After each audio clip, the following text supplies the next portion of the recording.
Hello, hello, and welcome to the Pillow Talk, where our dumpster fire seems to be getting Much more and more lit.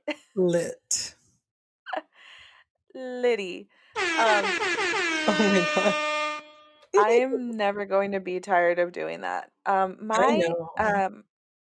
We are your hosts, Cedia Jacob, and yeah, welcome to the third episode of the Pillow Talk. the pillow Um, talk. yes. Um, where in this episode, we're going to talk about red flags Red flags. and self love, valuing Yeah. yourself, all of that good stuff. And we're going to speak from experience. Yes. Um, I have quite a few. we have a couple of stories to talk about today. We do have a couple of story different types of scenarios to go over. Oh, yes. Yeah. Um, I I've always been. I think I'll go first. Okay. Um, I've always been the kind of person that I tend to value my partner more than myself, um, and make it more or I tend to think about their needs more than my own. Mm-hmm. Um, and I don't know, from I guess from an outside perspective, would you say that that's true? Yes, from like what I've noticed of the couple of guys that you've dated or even mentioned to me that I've been around and stuff like that, I do feel like you tend to um forget about yourself, but you're not just like that with your romantic partnerships either. You're also like I've noticed that you're like that with your friendships as well. I can relate because I feel like I do the same thing as well. Like I'm a people pleaser. I try to like please like um my friends, my family, my partner, people that I work with and stuff like that. So I totally get it. There's nothing wrong with it, but we do tend to forget about ourselves. We tend to forget about self-love. We tend to forget about like Our you own know mental health. yeah. I actually have a friend of mine. We don't hang out as often, well, actually at all, because she moved away. But she did give me some really good advice with one of my last relationships, and it's that sometimes when we're in a relationship and we do a lot of stuff for the our significant other, um, se chiflan. Yeah, That's what she says.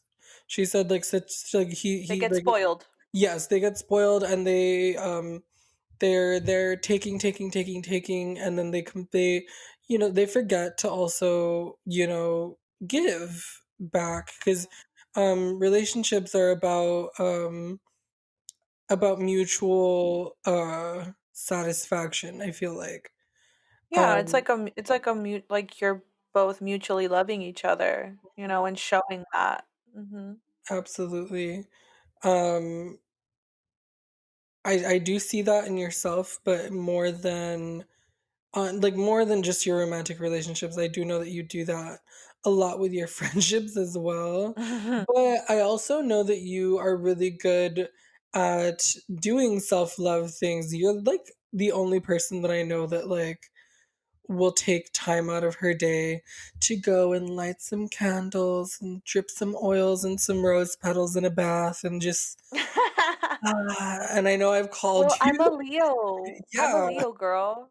Well, I know I've called you while you're in your self reflective bathing bath, and when I say bath, like she's like submerged like neck down in just water, and I call Yeah. her and she's like, I'm taking a bath, and I know what that looks like because I've seen her bath.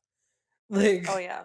I've been in her restroom. Like He we hasn't just to clear anything up, he has not seen me naked. He has no, not actually I have seen not. me.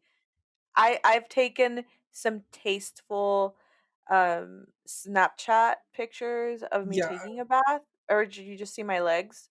yeah. But, like, nothing like Oh, you see the I've never full gotten the full Bajiche. experience, and I'm very, very angry about I'm kidding.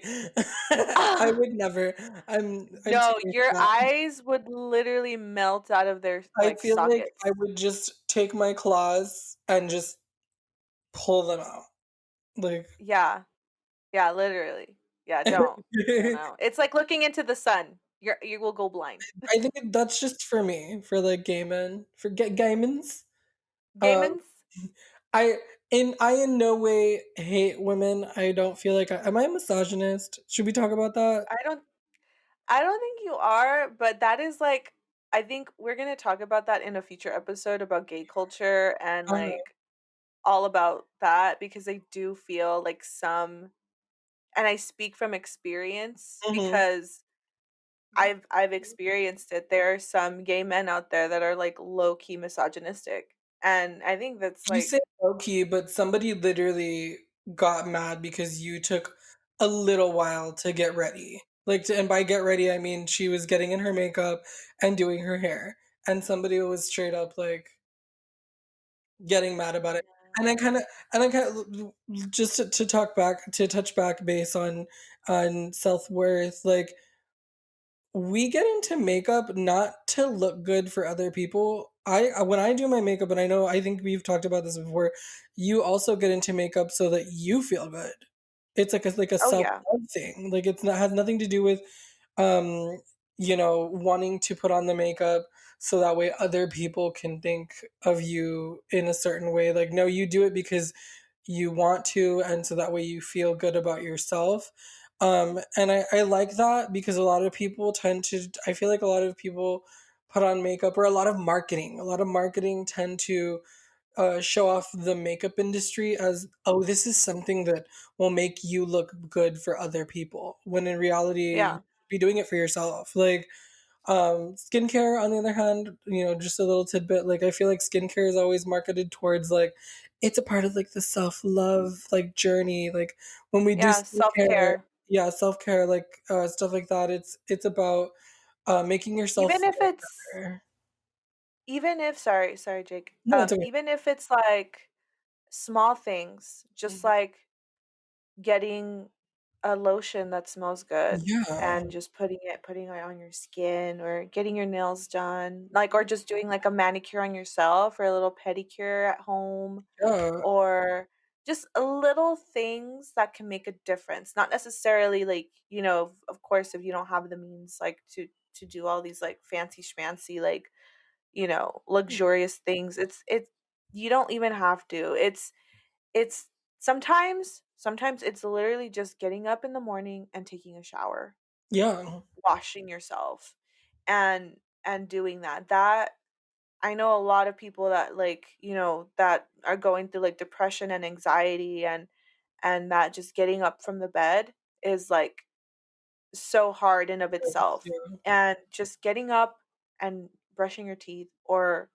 combing your hair, Mhm. something that makes you feel like you did something that makes you feel good about yourself. Mhm.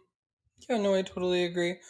Um, I guess like for me when I do like so like I grew up a very confident child, and I was very confident all throughout like my teen years and stuff like that, but that stemmed more from like my parents, they obviously knew I was different. They knew that their kid was not normal. My parents, I came out to my parents. Well, I was outed to my parents when I was in high school. And they they would always instill in me as a child, like when I grew up, like that I always had to be very confident in the way that I am. So the things for me that I find that are like boosting my self confidence and boosting my self worth and doing self care stuff, I literally like when I wake up in the morning and I go look in the mirror, I give myself a little glance and I'm like, damn, I look so I good. And look I good. look good, yeah, and I always make that joke with everybody, but I swear I do that. My mom told me when I came out to her when she found out that I was gay when I got outed to her, she my parents at first for like the first day or the first hour they were like, "Oh no, my son is gay." Like, but then after that my mom sat me down and she was like, "You're going to need to put yourself at a higher level in your head so that way you will never face the like the The badness of the backlash. The backlash of, like, what backlash. people are gonna, put you through." She was like, "So you always need to stay confident," and I will remember always, like, looking in the mirror and being like, "I look so good, like, I look so good," and I am very confident in the sense that, like, I had my parents there to tell me that, and I know that a lot of LGBTQ people are not fortunate enough to go through that same kind of experience, but it is extremely rewarding to you when you just do it yourself. Like when you can tell yourself that those things and you're there for yourself, like it's even more rewarding and it shouldn't take another person to tell you that you need to do that for you to do that. You should just do it. Um Yeah. But and sometimes I feel like sometimes we need that little boost too. yeah, we do. Like we need somebody to remind us that we're that bitch. Like, cuz sometimes I We think we I remember guess I can speak for myself where I could say like I sometimes forget that. You sometimes forget that you are powerful and that you are beautiful and that you Mhm. are worth so much more than anybody like tells you otherwise, and we forget that, and that's why we like I am so much about cultivating your relationships. Don't neglect your friends, don't neglect your family, because at the end of the day that's your support system, and your support system is going to be there to make sure that you're okay, because sometimes we need that. And Yeah, even if that's why I love doing this podcast, I feel like it's a labor of love, yeah, because I was at a point in my life where I didn't have any friends. I didn't have, and I was like always at school, so I'd hardly ever see my family. And I I forgot like how to value myself and value the things that I love too. And having like this podcast, if it could help just one person, yeah, that's in that moment where they have nobody to turn to talk about these things with, and we're able to guide them in the right direction. We're no professionals by any means. We're by any just two means, yeah, friends yeah.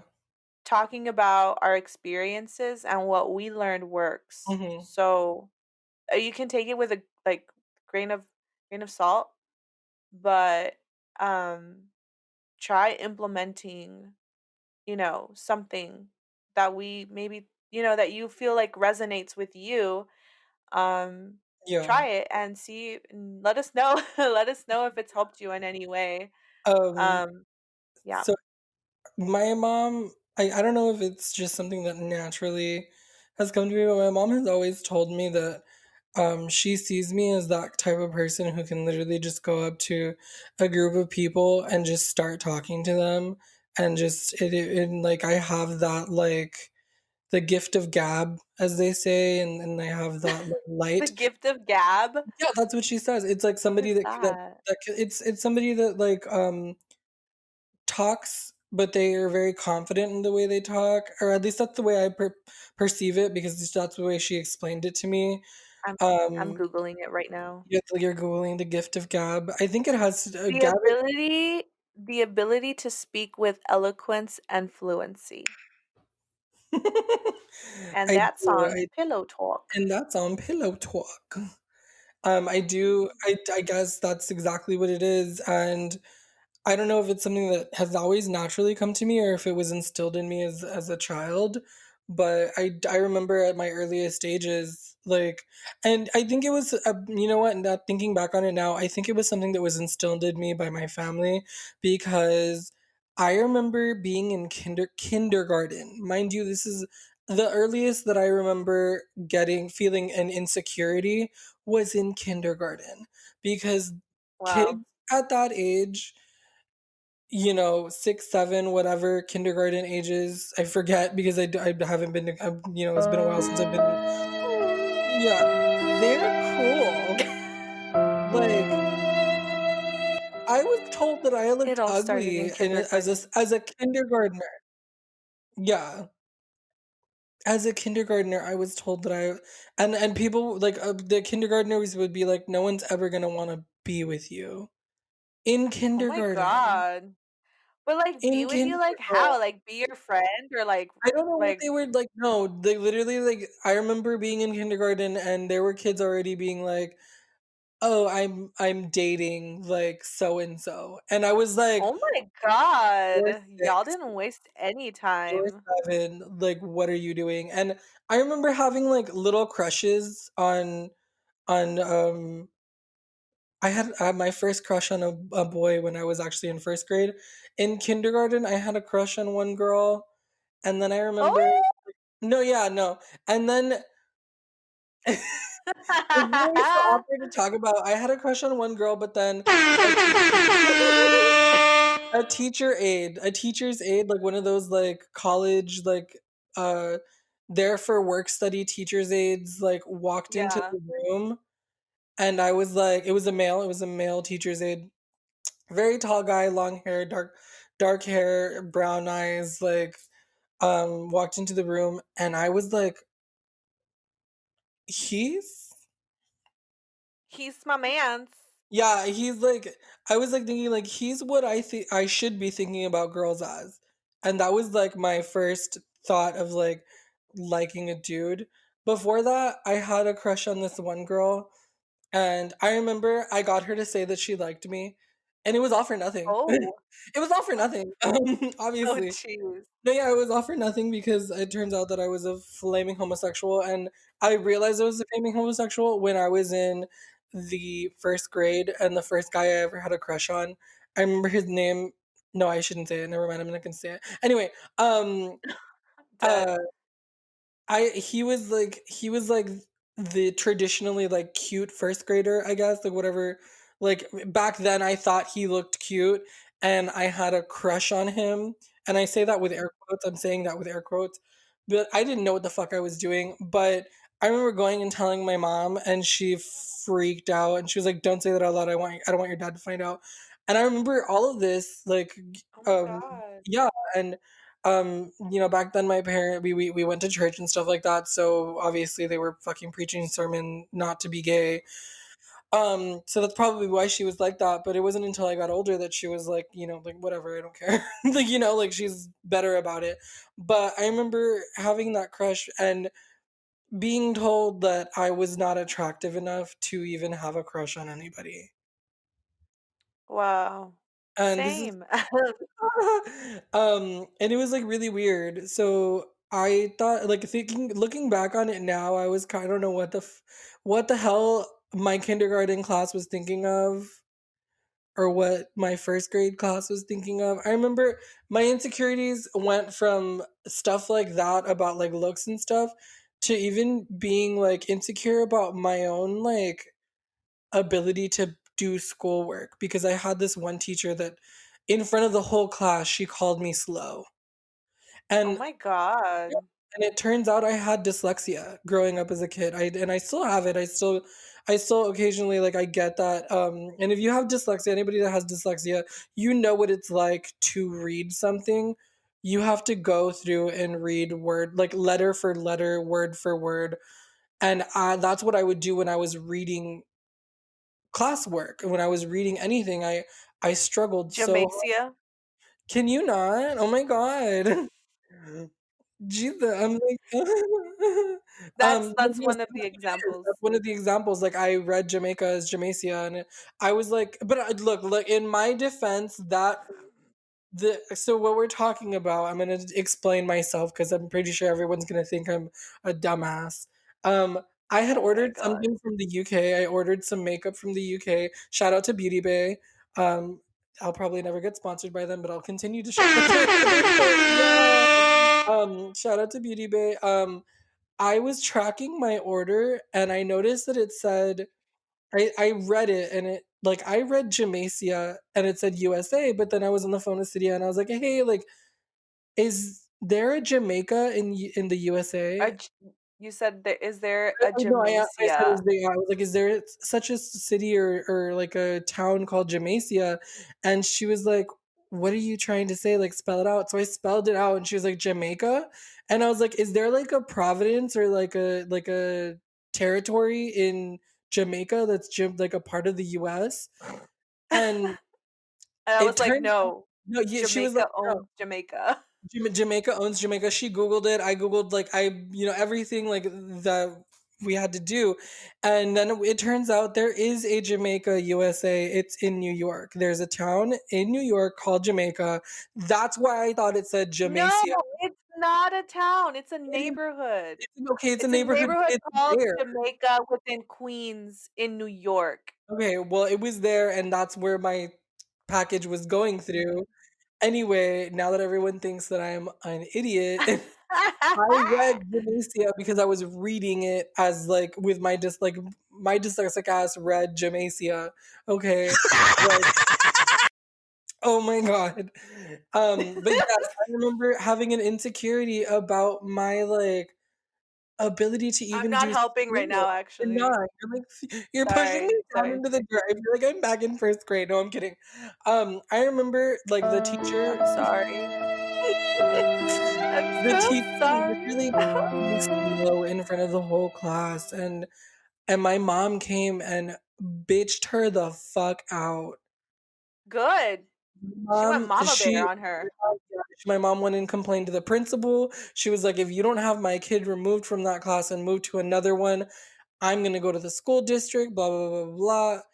Turns out I had dyslexia, and I didn't find out that I had dyslexia till the 5th grade. That's how bad our, like, That's how bad education this system is. the education system here in Texas is. I didn't find out I had dyslexia till the 5th grade, and, I would fail a lot of stuff, and I couldn't even read by the 5th grade, like, I couldn't read, so I had a lot of insecurities mainly about those things, because, the time that I had an insecurity about the way I looked in kindergarten, my mom stood me in front of a mirror, and she was like, "Look in the mirror." "What do you see?" And I was like, "I see myself, mom. I see myself." And she was like, "Do you think you're ugly?" And I was like, "No." And then she was like, "Well, tell yourself that you're handsome." And I'm there bawling in tears, and I was like, "I'm handsome. I'm handsome." And as it But turns that's out, so important. it is, That's it's so so important. important because you shouldn't care what anyone else thinks about your looks. You should care about what you think about your looks. Yeah. You should wanna look good for yourself. And then Yeah. everyone else will notice. When you have that confidence in yourself, everyone else will notice. And then you can start doing things where you're like, "Oh, I'm gonna add, like, something to so that they notice that it's for them," whatever, like a fragrance, like, I feel like that's what clones and stuff are for. I don't put on cologne so that I can smell good for myself. I put on cologne so everyone else can smell me and be like, "Oh my god, he smells like Sean John." Like, Unforgivable just walked into the room and it's on the Oh my body. god. Like, Oh my that's what I god. do it for. That's what that's for, I feel like. I could be wrong. But yeah, No, yeah. and it was even harder for me growing up as a kid to tell myself that I was smart. I always thought I was stupid. To this day, sometimes I'm like, "Oh my god," like I do still struggle in school. My dyslexia got a lot easier to handle, but it's still not the easiest, that it can be. And I feel like when you have something like dyslexia or dyscalculia, which is like the numbers version of dyslexia, it is very hard for you to learn, and sometimes it gets to the point where you're undiagnosed and everyone just thinks you're stupid, and as it turns out you're not. You just need help in learning how to process words and process numbers and stuff like that. So I think that stuff like that needs to be handled at a very early age. 5th grade was probably not the best time to be like, "Oh, you're not stupid," because I was going from class to class being told that I was failing all of these things. And it wasn't because I was dumb or I was slow, like the teacher had said. It was Yeah. because I had something that like a learning disability. And Yeah. I It's not something to be discourage yourself on. I know that I'm a very capable and smart person. My mind is a sponge just like everyone else's, and I feel like if you go through stuff like that too, where someone tells you that you're slow or you're dumb, like you're not. Yeah. I feel like I resonate with that in a way because I was born with a physical disability, and for the longest time, like, I was told that I wasn't going to be able to walk, and then well, here I am. And Walks I and was able I do the walk. she walks for shots. I'm And kidding. oh my god, 10.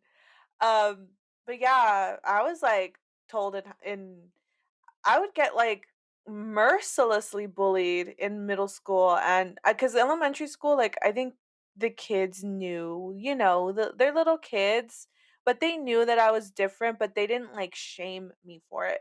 It was only until I got into middle school where everybody's bodies are changing and hormones are raging and, you know, kids get nastier, I think, in my Yeah, opinion.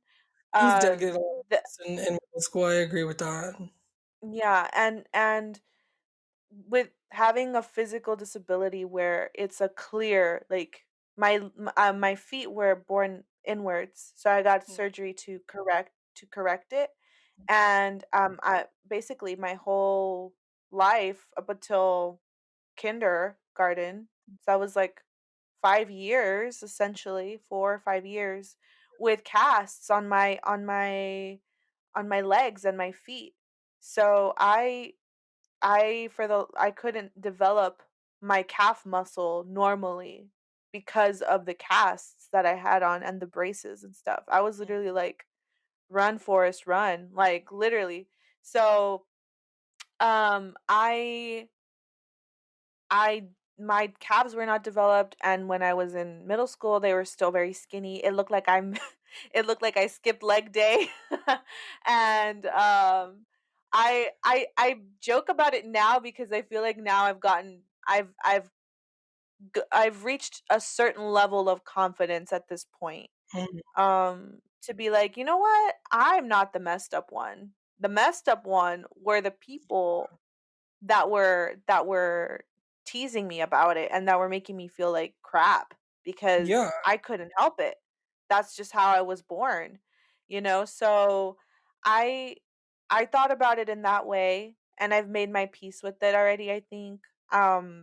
For the longest time I felt so different from others. I felt very much, ashamed of my disability um, and here I am, I'm thriving. People said that doctors would say, like, "She's gonna have a difficult time," and yeah, there are days where, like, ooh, the pain is real, and there are days where I can't get up in the morning and I can't move and I'm in pain, but I don't let that slow me down,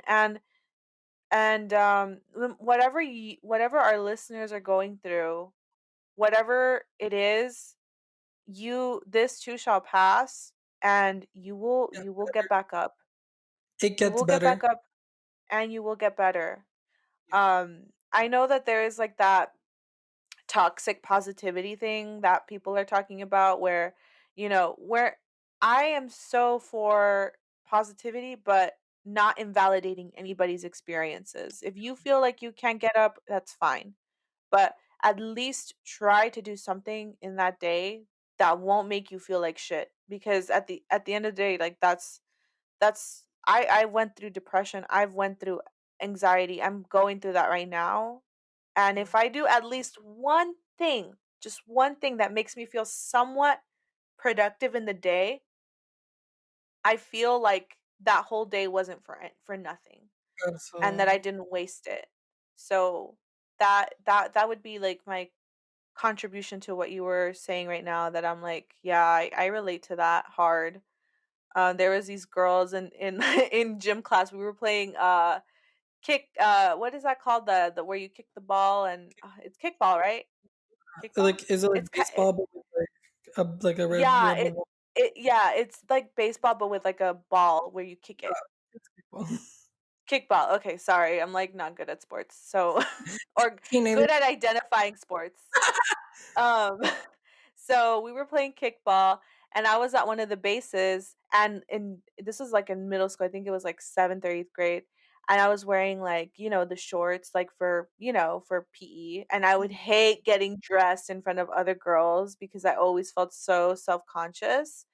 And one day this girl came up to me. I was on one of the bases and waiting for an opportunity for me to run to the next base. And this girl came up to me and she like grabbed my ankle and she like made did like measuring my ankle with her fingers with her hand, and then she lifts up to show how thin my ankle is to the other girls, and they were just laughing. And oh my god, I felt mortified. That's when I truly knew that like I was different and that people noticed. And for the longest time, even now, I don't like showing my legs. I don't like that moment really stuck with me. And you Are know, cruel. they Like are cruel, really are. what in the like, oh my god. I don't Yeah. I think that you know what? I'm gonna go back But you to know kin what? They have to live with that. They have yeah, to they live with do. the fact They that they do. bullied the crippled girl. Yeah, literally, literally. Kids are crazy, and I'm going back to kindergarten, only because I also experienced another. Someone tried to kill me in kindergarten. A kindergarten What? also tried to kill me, and I'm going to talk about the story. I was, uh, we had everyone had the class bully. There was a class bully, Mhm. and that starts Yes. early. It doesn't start in middle school or high school. That starts early, and then I'm one of the people that can attest to that. We had the class bully, and he hated me for some reason. I guess it was because I was so likable. I did have friends, although like some people were rude enough to like tell me that I was like ugly and that I was never gonna find love and all that stuff. Like in kindergarten, like again, I have to read. I can't reiterate that enough because I thinking back on it now, I think it's fucking So ridiculous. ridiculous. Yeah, we're like 12. We're not 12. We're fucking like 6 years old with like snot coming out of our mouth, our nose, thinking that like anybody's. That's fucking weird to think about. But he would poke me and poke fun at me. And I remember this one morning when my mom had dropped me off, she was talking to the teacher, and him and I would like always be arguing in class. Like, he hated me for some reason. I don't know why. The kid, I know him. We didn't. We ended up being friends in middle school. We're fine. Like that ended. But The beef um, was squashed. the, the beef is got doth got squashed. Yes. But it was not it was before he came and he was trying to punch me, and I had just learned how to like fight, how to defend myself. My family had taught me. We literally it was so cute. I remember my dad put boxing gloves on me and I was sparring with my other cousin. I laid his ass out. I laid my cousin's ass out. Like he was like done for. So I guess I guess I do. I don't like fighting. I'm not a very aggressive person when it comes to violence. But if you fuck with me, I will take you the fuck out. Leave me alone. Leave my friends alone. Leave my family alone. Because I'm not one of those gays that's just gonna fucking take it, okay? And you know what, I'm not the strongest person, but I will not stop fighting until it's my last breath. So I'm gonna give you a run for your fucking money. Anyway, this kid was punching me and I was blocking the punches by picking up my arms. I remember my dad had taught me, if you're gonna get into a fight, always keep your arms up to your face, because for whatever reason people want to punch you in the face. I don't know why. I would aim for the gut. I would aim for the balls. Whatever. Mhm. He's there, and we're sparring on the playmat, and class hasn't even started. It's still the morning, and I think he was trying to take away my dinosaurs because I had dinosaurs there. I was really obsessed with dinosaurs in the sixth grade. And we get to the end of the carpet, and I right hook him under the chin, and he falls and starts crying. Yeah, he falls and starts crying, and the teacher comes over, and the teacher tells my mom like, "Oh my god, your kid just punched him. It's his fault. Whatever, yada yada." My mom had been paying attention from the corner of her eye what was happening, and luckily one of my friends who I'm still friends with to this day, went and told the teacher he started it, and pointed at the bully. And then I'm there and he's still crying in the corner of the room for some reason. He grabbed a pair of scissors and he runs over and Oh my tries to god. stab me on the side of my sweater. I don't know what happened, how this happened or what. He somehow missed. I was wearing this big sweater, I guess, and maybe the sweater might have saved me, but it was like a knit sweater. It wasn't even anything big and puffy. I guess when I noticed him coming, and as he was coming to stab me on my side, I I guess I moved out of the way, but my sweater got a hole. Oh My sweater got a no. hole. And they weren't like regular ass scissors. They were like the sharp scissors. Like he was Not coming the for kid friendly. kid friendly. I think he might have pulled the scissors off of the teacher's desk to try to stab me. I remember feeling pressure on my side and just moving out of the way. And yeah, he got in trouble. They had to like remove him from the class. Um, yeah, it was pretty bad. Why did I talk about someone trying to stab me? Oh, because I don't know. you brought up how someone went in like I was talking about bullies. Yeah. Yeah. Okay. Yes, I was bullied. Bullies.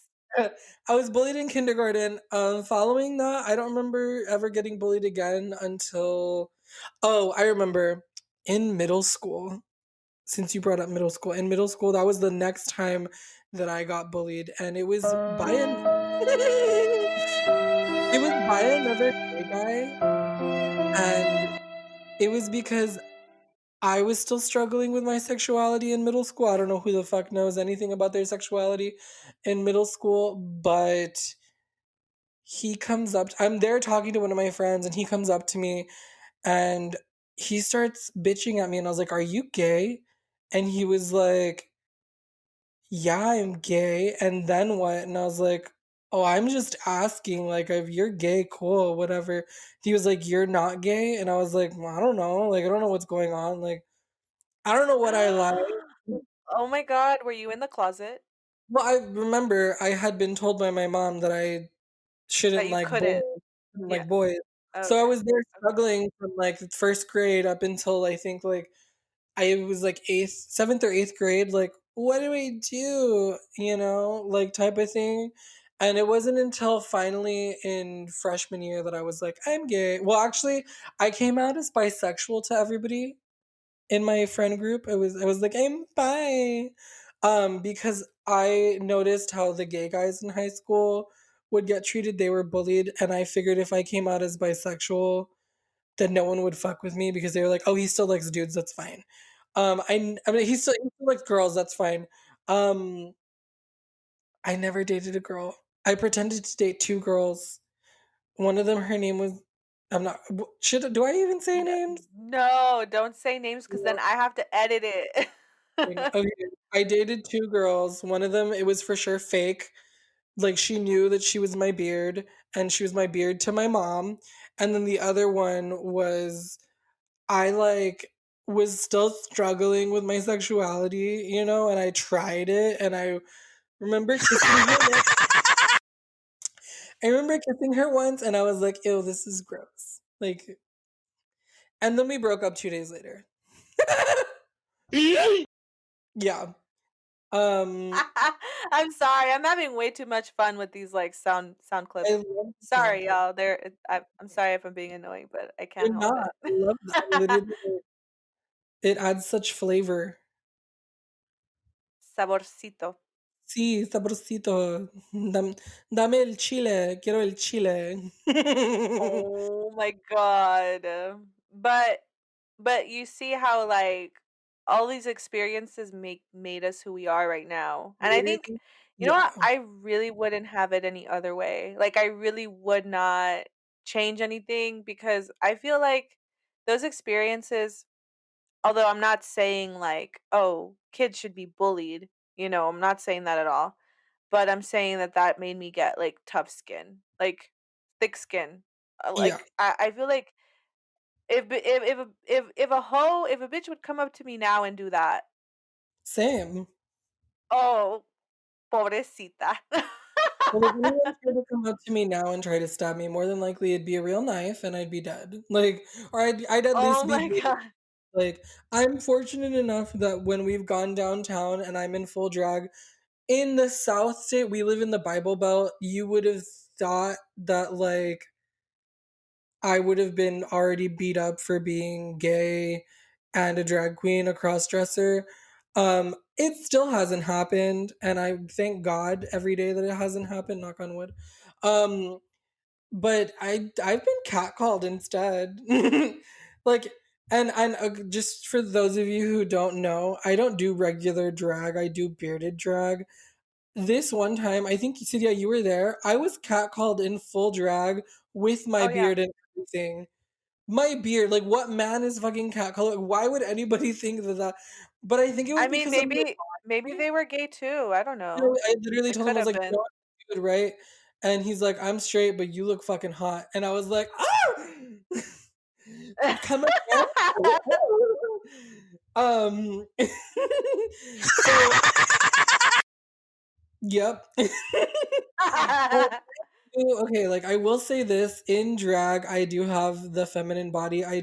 I tend to pad, I do pad sometimes, but my waist is cinched to the gods. I'm not skinny even in the slightest. I'm chubby. I weigh like 240 pounds. But I corset, and when I corset in drag, my Yes. waist, yeah, my waist is unclockable and the titties are pushed to the sky. Like, the very last time I got into drag and did an in person gig, I was a government hooker, and like let that settle Oh in. my Um, god. I did Government Hooker by Lady Gaga, and I was dressed in full fishnet, head to toe, no bra, titties out. Like, I wanted my dollar bills. I got my dollar bills, and the night was amazing. And that was the night that some random dude. That was the night that some random dude was like, damn, you fine on the side of the street. I stepped outside to go look for I don't know what or I don't know who, but I was wearing like a little mini skirt with like a little panty, my corset, and like a fishnet bra, and I got catcalled. And oh my god, I've never felt so validated in my life as a bearded Oh drag. my god. My makeup I was snatched, can't. so that's probably why I just looked so fish. So you know what? I always say I wish I had your confidence. Like, I'm confident, right, in my own self sometimes, but, like, I wish I had, like, the level of confidence you have. It's, like, insane. It's Some people good. might say I I'm love that. delusional. Huh? Some people might say I'm a bit delusional. Um, Oh my I've been I told. wouldn't say that. I wouldn't Okay, say that. I'd say that I you're a fairly confident individual, you I know? try. That's it.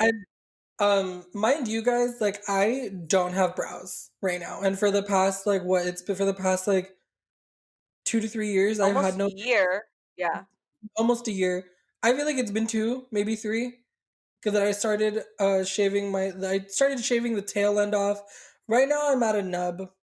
You'd think that I'm not secure about it, or you'd think that I'm not confident, but I actually like the way it looks even more that I don't have, like, I have a nub for a brow.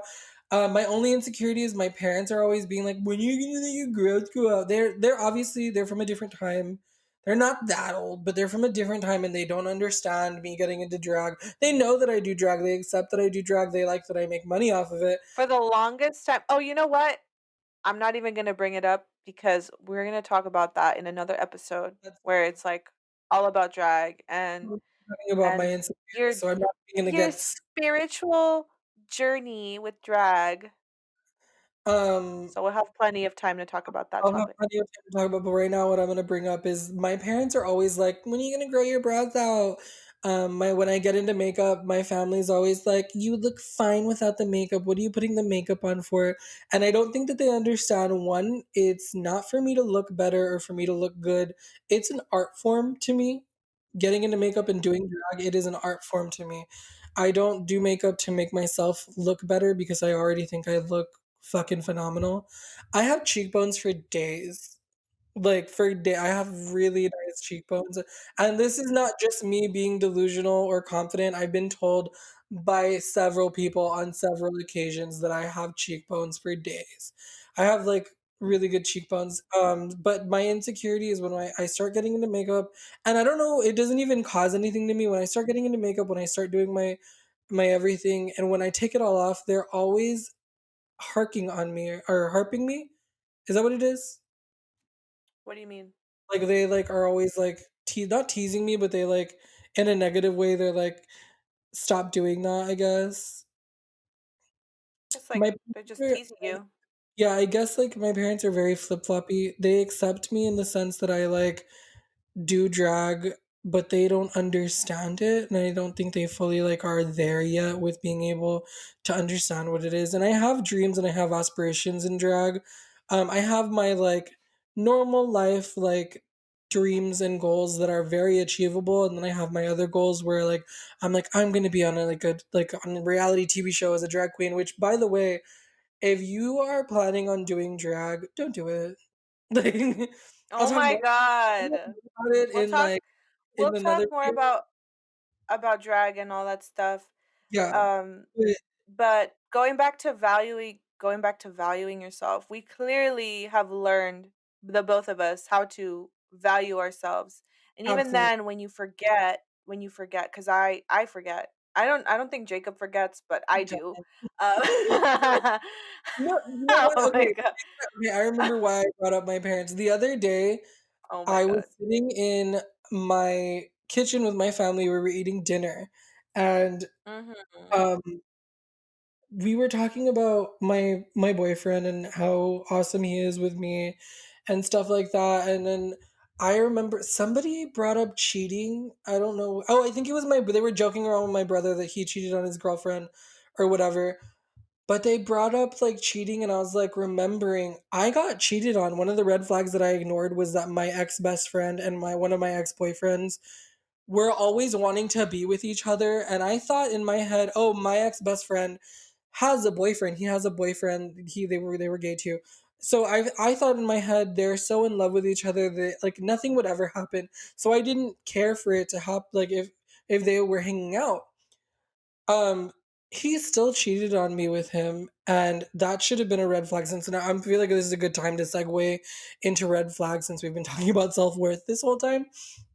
If Um your boyfriend wants, or if your significant other wants to spend more time with your best friend than you, there's a problem. that That is a there's red a flag. problem. Anyway, Red but flag. really quickly before we get into like the rest of the red flags, the reason I brought this up is because I was literally like, I look in the mirror every day and tell myself that I'm fucking gorgeous and I look so fucking good and I have all this confidence. And my dad looked at me with like the absolute like it looked like disgust in his face, and everybody started laughing at him, not at me. And he was like, "Grow out your brows and maybe you'll look attractive." And I was like, Oh my god. "Stop He's your being a-" son. I was like, "Stop being a dinosaur and maybe you'll understand." Like, period. I since when is having a brow or nice like my hair is not my mom hates my hair, by the way. That's one of the other things that my parents bug me for. I have really like not long curly hair, but I have curly hair and it's pretty fairly long for a boy. My mom hates long hair on men. My mom hates curly hair on men. I don't know why. I think my curly hair, my boyfriend, all my friends, everybody are always giving me compliments on my curly hair and the fact that it's like so healthy looking. I've only dyed my hair once, but I've never like done anything to it that makes it like so gross. But my insecurities literally stem from like my family telling me these little things.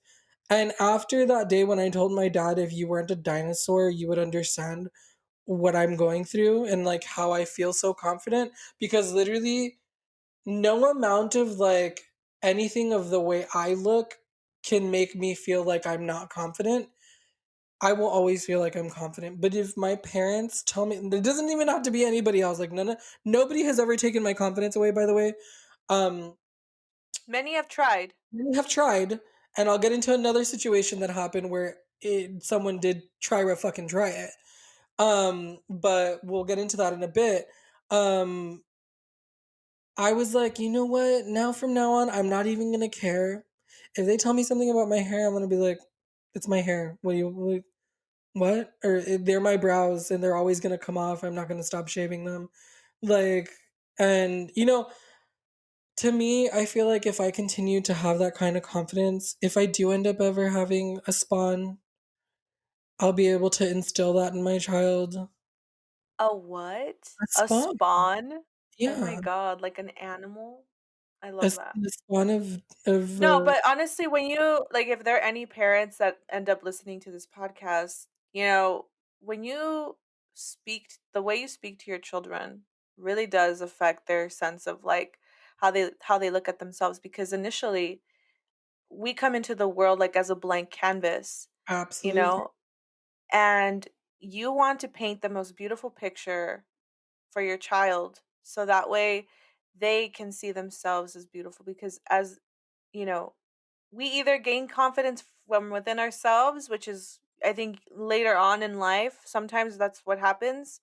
Very rarely as a child do you ever gain confidence just solely on yourself. You do need an adult or somebody to tell you Yeah. that you are worth it, that you're beautiful, that there was this video I saw on Facebook, and it was like a mom and a daughter, and she's like, doing her hair, and the little girl's like, she's like, "I'm ugly," or something like that, and I and the think I mom know. was like, "What did you say? What did you say?" And she started crying and she's like, "You are beautiful. You are gorgeous. Your hair is beautiful." And in context, the mom and the daughter, they're both African American. So Yeah. she was like putting that love into her child because so many people, So important. say Yeah. awful things. And when you instill that self-love like your mom did, and all that stuff, that helps because then they're going to see like, "Oh, I'm not. And I Yeah. know I'm not because my Yeah. mommy told me or my Yeah. teacher told me or Yeah. my dad or Yeah. whatever." And So, and to and go back, and it boosts, it yeah, helps. it does boost and help their self-esteem, these children's self-esteem, and I feel like that's a one thing that we need to instill in our youth, that they need to think about themselves as being the utmost best, because like it helps their self-esteem and it lowers like problems, I guess. But what I was gonna say is, don't let my experience with my parents, the way it is now, um make anybody feel like I am living in like such a horrible household. No, like, um I live a very great life, and I feel like I live a very privileged life. And when I say privileged, I don't mean like privilege the way other people see privilege. I mean, my parents have done anything that they can and everything that they can to help me, and I love them to death. They just don't understand what I consider, what I feel like is beautiful, and I think that's what people need to get. You should not care what other people think of you, and that's the way I live my life. I do not care what other people think of me, and that's why I shave my brows, because that's for me. I do that for me. I don't do it for anybody else. I don't do the makeup for anybody else. I do that for me. I do the wigs, the drag, everything, the even waking up in the morning. It's all for me. And like Yeah, I I feel like as long as you're not hurting anybody and you're doing things for you and you're just like Jacob said, like doing it for you, not to please anybody, but you're doing it because you like it and this feels good to you. That's Do it. As yeah, long as you're not physically harming anybody, you know, let your freak flag fly high literally, what has and shaving and brows ever done to anybody? What is shaving my brows? literally nothing. Literally, like, I'm not doing any, like, I'm doing something to myself and I'm shaving my brows down because I want to. I used to Did love you my see that brows. vine? Which Did one? you see that vine that was like the mom was like, "Did you shave your eyebrows?" And then he's like, "Yes, I did." And then the mom's like, "Why?" He's like, "I don't know." And he shaved off his, like, whole ass eyebrow, it was That's gone. going to be me. Yeah, that's literally you with your parents. They're like, "Why did you shave your eyebrows off?" "I I don't know." don't know. In the words of RuPaul, um, guys, they grow back. And they do. My brows start growing back within days of it, like of me shaving it off, and they'll grow back fully in 2 weeks. Let's not pretend that our moms didn't go through their whole little chola phase in the '90s with their really I know thin my mom sperm has a very eyebrows. yes, my mom has a very thin eyebrow, and I've tried to teach her to give herself like a really nice, pretty eyebrow. My mom does like the that's it. Like, and I'm talking like they look like blocks and whatever the fuck. And like I've been able No. to help her whittle it down and make it look a little bit more natural to where it doesn't look so fucking weird. Thank God she listened to me. But oh my God, it took so long before she actually paid attention. She has brow hairs, but it's just very little because she tweezes most of them off. I'm buzzing my eyebrows off, so they're always gonna grow back. I'm not pulling my eyebrows out. And I used to love my eyebrows growing up. It was something that people would always compliment me on. Growing up as a kid, I had really nice eyebrows. Um, I just, as I got older, I'm kind of just like, I want to be able to have free range with where my eyebrow goes. Yes. That's it. That's all it is. I'm not hurting anybody. Also, if I fucking like my job doesn't require anybody to see my face. And hold on. What? No, keep going, sorry, Oh, keep okay. going. My job doesn't require me. I was like, what is she doing?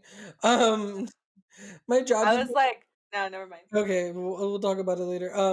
My job doesn't require me to like for anybody to see my face. So I should be able to do whatever I want with my face.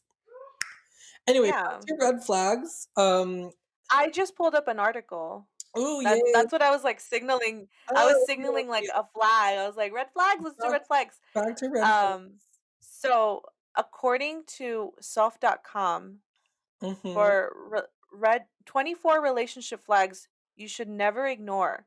Okay. Um, Do you want to share it so to the screen?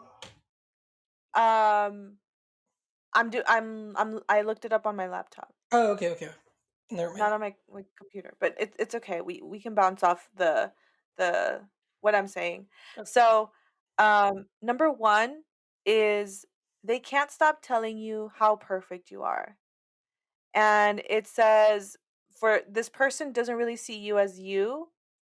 You're a projection of some perfect idea that they have in their head, which I think is very true. If somebody is like constantly telling you how awesome you are all the time, then that in of itself, I feel If they're telling like you it is perfect all the time? like if they're telling you like how perfect you are, that's like, Well, baby, I am. I'm kidding. oh no, oh my god. It's like setting you up for failure It because is. then anytime you don't meet those expectations, It you're just like you're yeah, you're just going to be seen as like the bad guy. yeah, And absolutely. then number 2 is their sex drive is much higher or lower than yours. So, I guess if Let's I'm being let's real, unpack my that one really quickly. huh? Let's unpack that red flag really quickly. Yeah. Do you want to talk about it? Which one? The sex The drive? yeah, you were about to say something. I'm sorry, I cut you off. Oh, yeah, no worries. So in I guess for me, like I don't know, I don't have like my libido is like super low, but that's for other reasons. Um, but in of itself, I think, or it says here, there's no wrong amount of sex to have in life. but it is very important that you and your partner have a similar libido, or at the very least, a plan to handle any differences. So, while our partners may not have the same libido, but it helps to have at least like a plan, to be like, okay, well, after work today, I can, you know, get I can get squeeze a nut in. freaky. Yeah. um And so it says when one partner is constantly initiating sex and the other isn't in the mood very often, you're in for a world of crushed egos, hurt feelings, emotional pressure, and resentment from both sides. So it's very, very, very important to talk about, you know, the if your relationship ever gets to that point about having sex and stuff, like you have a conversation with your partner on the frequency that you're having sex, or the opposite, like how much you're not having sex, and as to why, and all those things. It's very important to communicate The that. only thing that I will say when it comes to that is that make your relationship not 100% about sex. Because Yeah. to me, like, I prefer, it's gonna sound so funny because I literally am like I started out this podcast and I think I've said it already twice that I'm a whore. Um, I prefer intimacy and cuddling and like kissing and holding hands and hugging and watching a movie over like sex. And I think my boyfriend gets kind of annoyed by it. My boyfriend and I probably have like the exact same sex drive. High. Um we're both very Yeah. we're both horny. But I need to say this, that like I would rather cuddle in a bed with my boyfriend than like have sex like all the time. And every now and then we do it and that's it. That's all it is.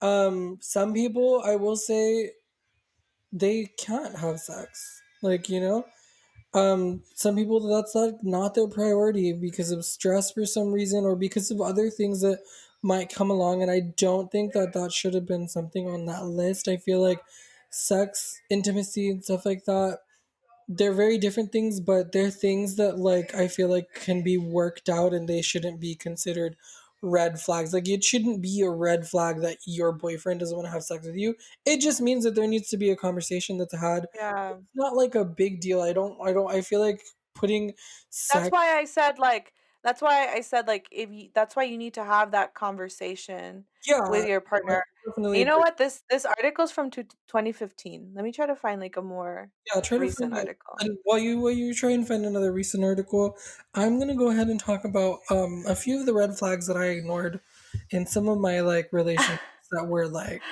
oh my You god. do that. You Um, do you. the last boyfriend that I had way before Albert. Oh my god, you're gonna have to bleep that out. Fuck. Oh my god, I'm Jacob. sorry. It just happens. We're together. The boyfriend that I had before him, we broke up 6 times. Yeah. Big red flag. If he's breaking up with you very often, constantly, if y'all are getting into fights a lot, if you can't stay in a relationship without having all of these arguments, and when I'm saying this, I mean I speak from experience. When I was getting into an argument with my boyfriend, my ex-boyfriend, every day, every day, that's a problem. Things should probably be stopped at that point if you're having arguments at that every day, because it starts becoming like detrimental to both of y'all's like relationship, and then also within yourself. You start feeling anxiety because you feel like, oh, like if I say this, you're walking on eggshells, as they say. That's a problem, and it's probably should be like either resolved or you should probably just break up with that person. Another thing that was a big red flag that I ignored the crap out of, the one that we talked briefly about, the ex boyfriend that cheated on me with my ex best friend. If they're hanging out a lot, whether they have a significant other or not, that's a red flag. If they're hanging out without you, if your ex best friend is staying over at your boyfriend's house whilst you're there, and your ex boyfriend isn't coming to the bed, if the your current significant other doesn't want to come to bed with you, there's a problem. There's a problem. There's a big problem. Um, Yeah. Boundaries are really important too. yeah, they are. Like Uh, if your partner is just like consistently ignoring your boundaries, you know, I say because I used to have a problem with boundaries. Like from my experience, like I used to have a problem with people respecting my boundaries. So uh-huh. I felt like if people don't respect my boundaries, why should I respect other people's boundaries? That was like my toxic way of thinking. Like, you didn't respect my boundaries in this way. So you know what? Now not gonna respect your boundaries. But that is like, a conversation that you need to have with your partner. If you feel like your partner is like not, is disregarding your boundaries, sit down and have a talk with them, Yes, and actually communicate and be like, this XYZ that you're doing makes me uncomfortable. And absolutely. then if they don't respect it, then after having that conversation, then you gotta drop them, boo. Because And clearly that's yeah, not okay. absolutely. The other red flag that I ignored with my previous relationship before this one, was if your significant other is starting to say that they feel like it's an obligation to be around you, like Oh, if your significant other is saying like, oh, like you're going somewhere, I feel obligated to go. No, like they should want to go.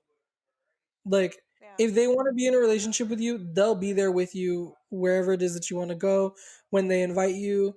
If you start trying, if you start feeling like you don't need to invite them anywhere to go places with like your friend group or even to go alone, that's a problem. Yeah. That is a huge problem. If Um, especially like if you start feeling like, they're it's like a chore for them to come and see you, or if it's a chore, if you feel like you're pulling teeth for them to just come and like spend time with you, mm, red flag. Plus, why would you even want to be with a person like that anyway? Like if you feel like you have to be consistently asking this person like when are you gonna, spend time together, red flag all the way. Another one I want to add is uh oh shoot, I completely just blanked out. I had it in my mind and then I forgot. I think I was a like, red yes, that's a good one. what is it, a red Huh? flag for your past relationship or is it a different one? Um oh, I remember now. So, if this person is making plans about their future and they're not including you in your plan in their plans, Yes, red flag. Run absolutely. away. Run away as In fast the as you can, opposite because direction. yeah, because if this person is out there doing like, which is okay, if you want to do what you do what you got to do. But you always want to include your partner in your plans, unless you're not really taking that relationship seriously, which is like a conversation you need to have and be like, okay, where is this relationship going? Of course, you don't want to be doing that the first date, right? That's a little bit unrealistic. But once you have like some time together and they're making all these plans and not including you in them, girl or boy or they, whoever is Yes, listening, run away, run so far away, because please do that not means that ignore they're these red not, flags. yeah, that means that they're not including you in their future, which means you're not going to be there for long term. So, Period. period. Um, So, did you have anything else that you wanted to add? I guess like one thing that I went through with one of my exes, a red flag that this one I didn't ignore. I actually dropped the relationship like that. Actually, two. I'll speak on two different experiences where I saw the red flag and was like, bye. um, One of them was we were dating already for 2 months, and he hated my family. He hadn't even met my family. Oh my He god. he just from over the phone, he was like, "I hate your family." Oh my And god. I stopped the conversation. We were on the phone and I was like, "You hate my family. You haven't even met them. You haven't given them a chance. I'm sorry, but we're done." Because my family is everything to me. Yeah. Everything. I'm a family boy through and through. I'm a family man through and through. I love my parents, and if my significant other had a problem with my family, it's done. We're done. It's endgame. Yeah. Um, Especially if like your partner's trying to separate you from your family and your Absolutely. friends. Unless Red flag. unless your family is like toxic in itself, like they like Yeah, because but like we're not gonna sugarcoat it. Some families can be pretty awful. yeah, But absolutely. like unless your family is like complete trash and like they treat you badly and you're Yeah, being abused and stuff, then yes, okay, then in that context, it's not a red flag. They just yeah, care about you. yeah, they do. But if you start to see that that's all you're doing is like they're super focused on you and only you, then that's a problem because that means that they don't have a life outside of you. And Yep. you want your partner to have a life. It's healthy to for your partner to have, relationships outside of their relationships, like Mhm. their friends and their family and people like that, because at the end of the day we all need somebody to go to, not just our partner. Although I do think that going to your partner is important when you are going through like emotional times and stuff. It's Mhm. important that you can rely on your partner emotionally, not use them like not be like to the point where you're like abusing that and you're like using them as like an emotional crutch, Yeah, right? absolutely. But to the point where you you're able to come to them and confide in them. And if if they're just completely and or hyper focused on the relationship, that is a red flag. Not Absolutely. super like focused, but not so detached. There is a happy medium, y'all. Y'all don't have to go so crazy and y'all don't have to be so cold. I've seen people that are like, I'm not gonna text them back in like 15 minutes because I don't want to be seen as desperate. It's like, no, like you know what you're doing? You're stopping yourself from talking to your favorite person. Like the only person that's taking an L is you, sis. Like, I mean, you don't want to. I'm not saying text him back in a minute, like immediately Mhm. either. But like, there's like these silly rules that people. Although some of the silly rules that I like are like a good morning text. I like a good morning text. That's I think important. it's super important. Parent, we text each other good morning every day. If I don't text him good morning, he texts me good morning. If he doesn't text me good morning, I'll text him good morning.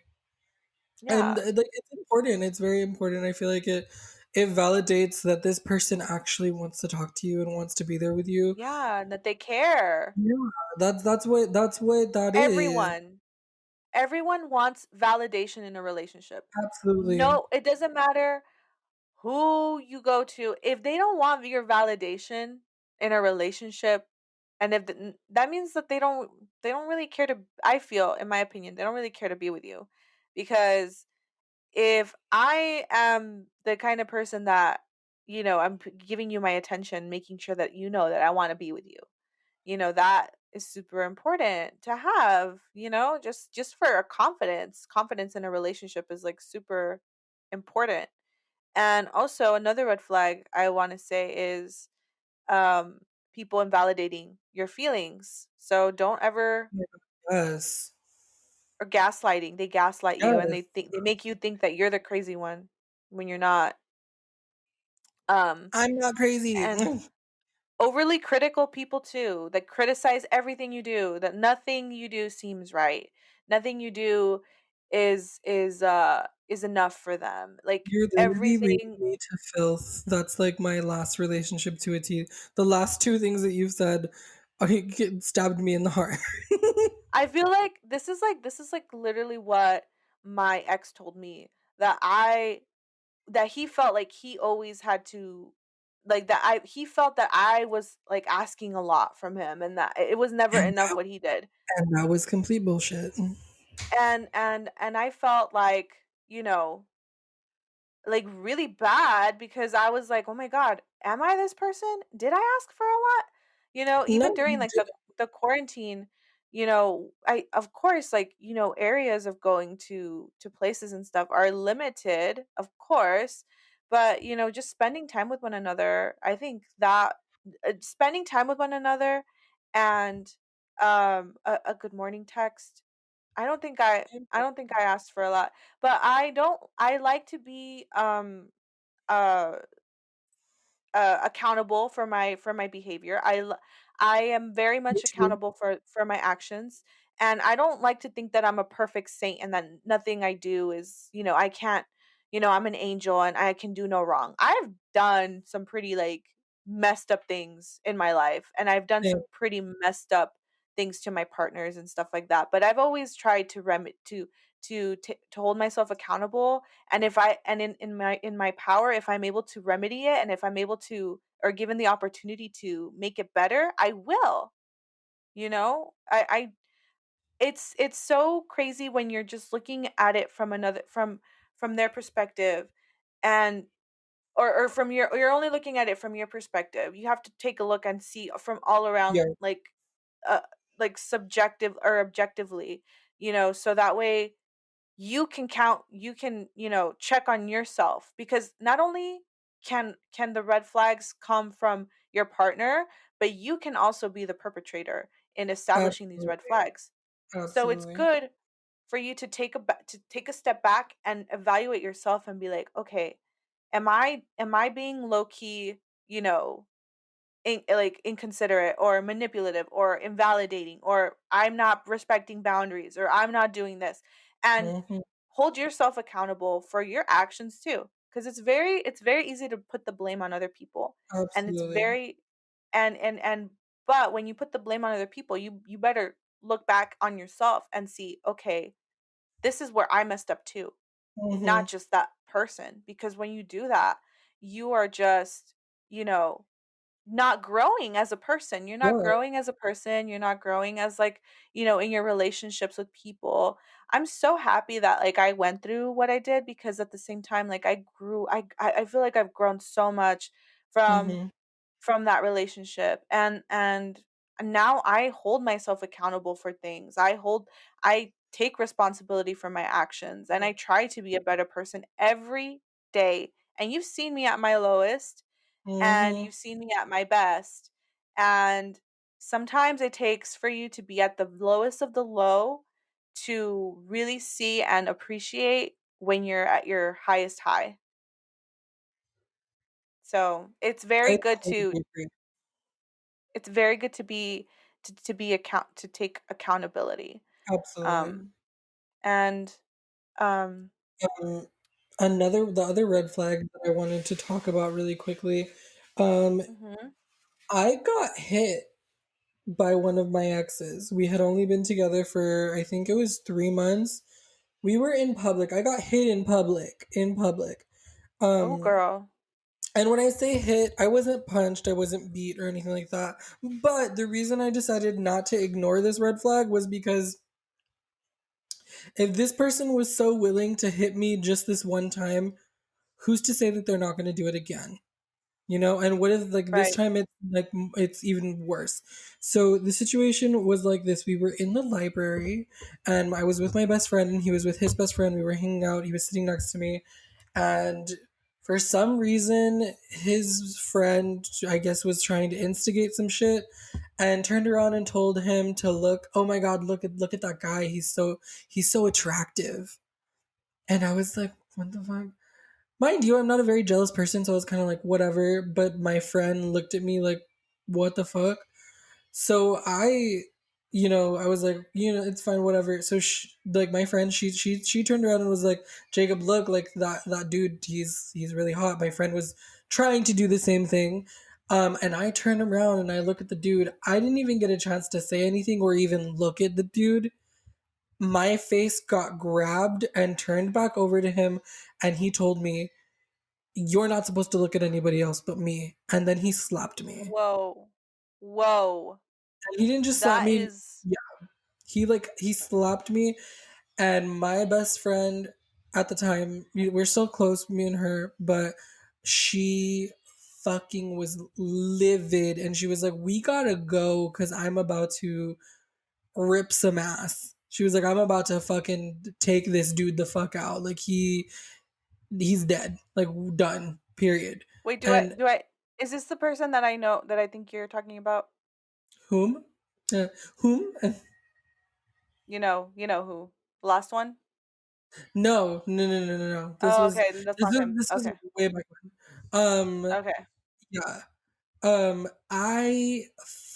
I was like, don't worry about it. I'll take care of it later. I was like, I will talk to you later. We'll talk later. And he was like, why are you leaving? Where are you going? I was like, I have class. I have to go. I lied because I didn't have class, which is not good. But I got up, I left, I went with my best friend. My best friend gave me the whole like she read me the whole thing about like you better dump him, blah blah blah blah blah. I was like, girl, I'm already like 3 steps ahead of you. I leave, I get home, thought about the day, called him, and was like, yeah, this isn't gonna work. We're done. Like, I'm Good done. for you. Yeah. I was like, and you know, like it wasn't even about the jealousy or anything like that. It was about the fact that he thought he could lay his hands on me. No man has ever fucking Ooh, laid their hands on me. he And if thought. he thought, like, if things had gotten way worse, I probably would have put him in a fucking stretcher and sent him on his way and been like, we're done. If you press charges, that's fine, but everyone knows that you started it and it's not gonna fucking go anywhere. Sorry, period. Um, And that's on Pillow Talk. that's on Pillow Talk. Yes. Another red flag that kind of leads into that same dude that had hit me. We were at a concert and he had told me I'm never going to be with anybody ever again. You broke my heart, blah blah blah blah blah. That should be a Oh red my flag as god. well. I go to this concert with another one of my friends. We're at a concert. He's there. This is a red flag for the dude that he's currently dating. He saw me with my friend, and I was looking fine as always. I'm waiting for her because I know she's going to do it. I was you looking you you fine. you Yes, already know I got you. yes. And my friend knew what had happened. This other friend knew what had happened. I had explained to her, and she was like, "You look really good." I was like in a band T-shirt and like some tightish jeans and my Converse. I was looking real cute. And he's behind us with his new boyfriend, and I'm in front. And this girl looks at me, and she's like, "Oh my god, I want to like crowd surf." And I was like, "Girl, I got you." And he tries to cut in front of me and tries to hoist this girl up to help her. And I was like, "Nah, I got this." He put her down, and at the time, I will say I had been working out. I was a I Oh? was a little bit of a gym rat. Oh. I hoisted this girl with my friend. We threw her into the crowd. I turned around. I was like, "Let's go watch another band." It was like a band festival. Oh, okay. And my friend was like, yeah, let's go. And I walk away, and my friend turns around and she tells me, he's looking at you as you walk away. And he looks like a combination of jealous, pissed, and oh my God, I can't believe he just did that in front of me. And I was like so satisfied for myself. But I know that his boyfriend got pissed off because she even told me that his boyfriend pushed him and was like, what the fuck are you doing?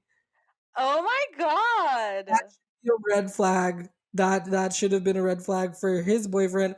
I this guy had long since blocked me on everything because I had broken up with him about the whole situation where he like smacked me.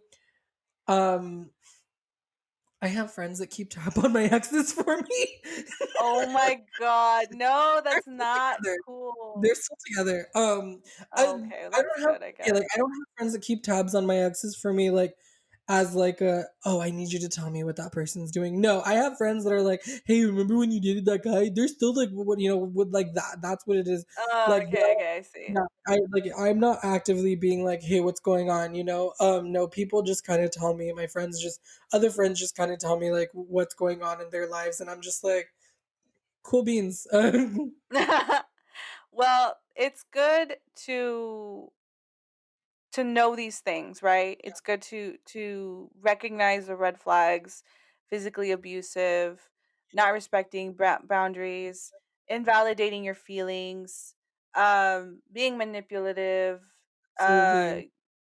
keeping you away from your friends and family. All of those things Yeah. are super important to look at when dealing with a relationship in general. I for sure have learned a lot from my past relationships, and I'm sure you did too. And I'm so proud of you for walking away or having the courage to walk away from a very toxic relationship in and of Mhm. itself. And um, but yeah, I think we are just about out of time.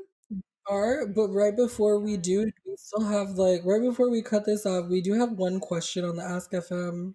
Really?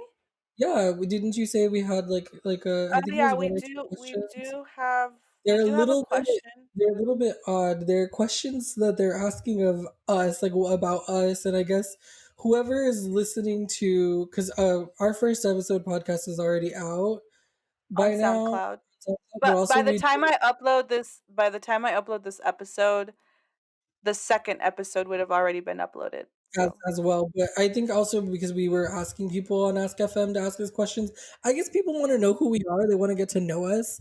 So do you want to read the yeah, question? there's one that says, "What will you never do?" Um, What will I never do? Never. I will never go swimming with sharks. what? I think I you will cut never. out for a sec. Sorry. I will never go swimming with sharks. Oh, yeah, no. Like, no, That like, is or anything where it's like a dangerous animal related. I don't think I will ever find myself doing anything like that. Like when people are like all of those people that go like catfishing. Have you ever seen like how to catch catfish? Yeah, you catch them with your Yeah, with hands. your hands. That I'm not down. That is not something that I would be down to do. That is not no.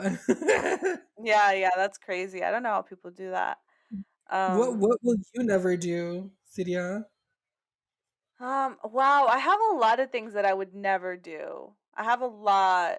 I think, What's the most absurd one? Because I feel like mine was pretty fucking absurd. oh man, I don't know. I guess I will never sleep with my closet door open. Fuck that. Fuck that. Fuck Yeah. that. We said that at the same time. I love it.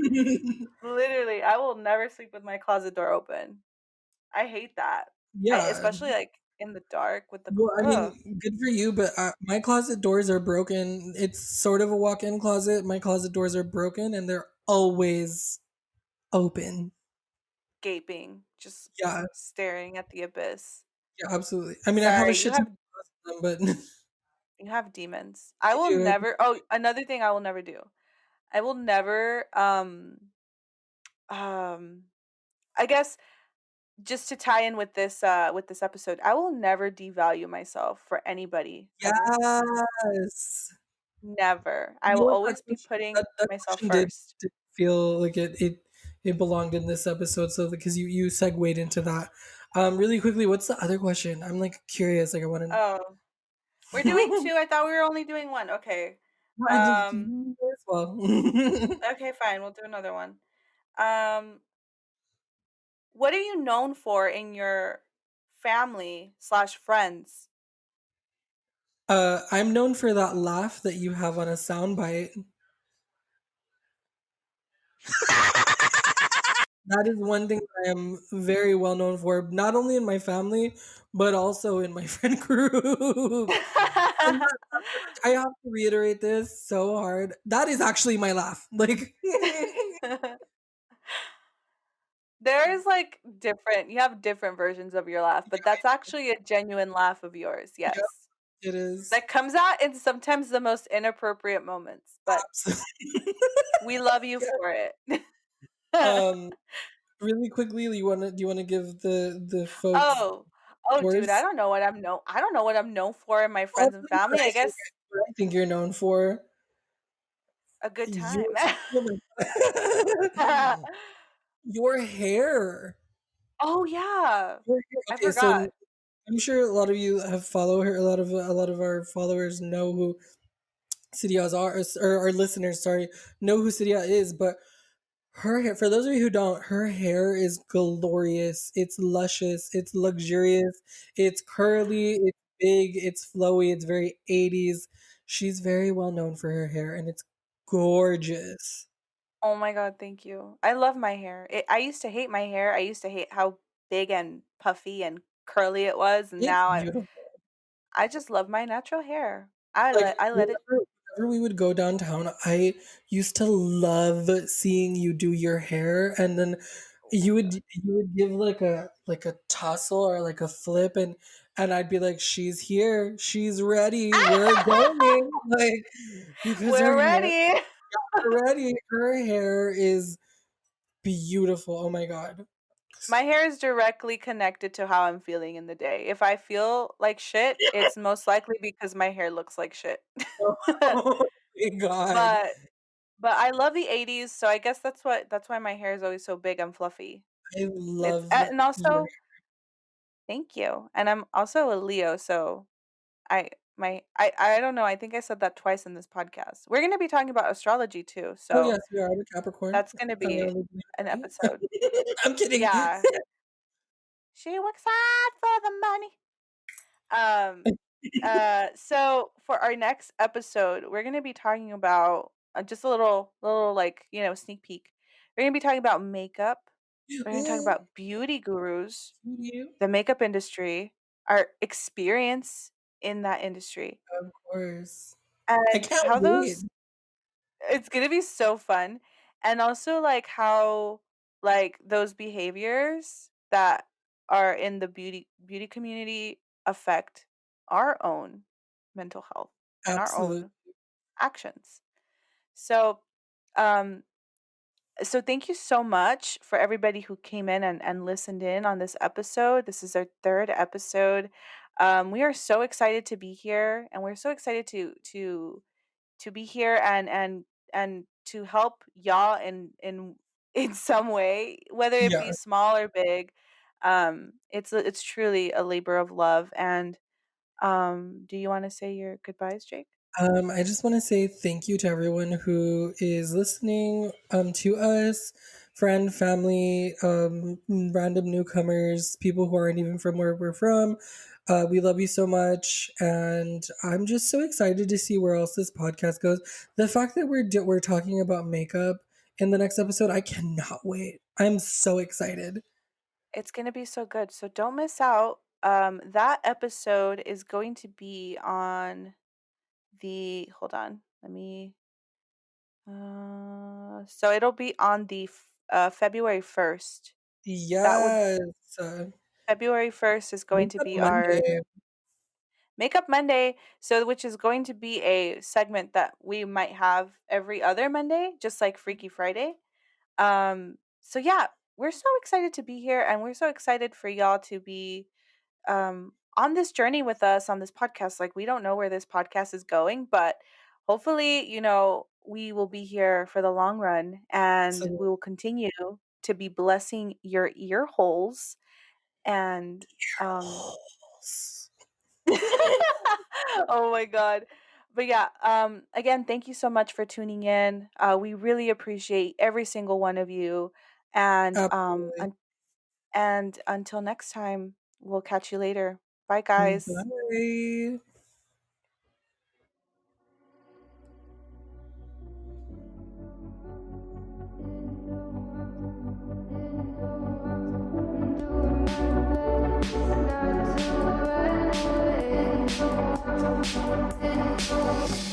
Sitting throwing rocks across the pavement, hoping they will cave in, swallow me whole. Wonder why my mind keeps on spinning. This isn't how living